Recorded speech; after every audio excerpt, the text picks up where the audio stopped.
Tagging এর রাজনীতি এটাকে আপনি কিভাবে দেখেন, যে যদি আমার মতের কেউ একটু ভিন্ন হয় কিংবা আপনার মতের ভিন্ন হয় কিংবা যদি ন্যায্য কথাটা বলে, এখন যদি তাকেই জামাত বলা হয় কিংবা একটু ডানপন্থী যেটা বলে আর কি ইসলামিক ভাবধারার বলা হয়, তাহলে যদি তাকে ট্যাগিং করা হয়, তাহলে আলটিমেটলি কিংবা যারা একটু মেধার রাজনীতি করে, সুস্থ ধারার রাজনীতি করে, কলুষিত এবং সিন্ডিকেট এবং সুবিধাবাদী চক্রের এগেনস্টে তাদেরকেই যদি মনে করেন ব্যাশিং করা হয় কিংবা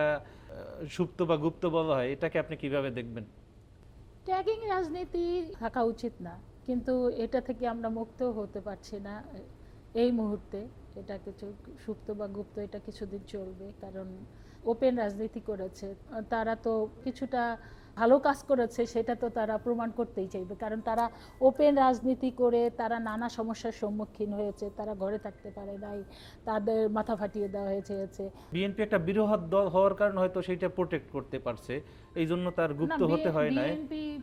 বিএনপি প্রোটেক্ট করতে পারে নাই, বিএনপি হ্যাঁ, প্রোটেক্ট করতে পারেছে বিধাই তো টিকে ছিল। বিএনপির অজস্র হাজার হাজার লোক কিন্তু এই প্রকাশ্য রাজনীতি করার জন্য অনেকের জায়গা জমি নেওয়া হয়েছে, ব্যবসা বাণিজ্য নিয়ে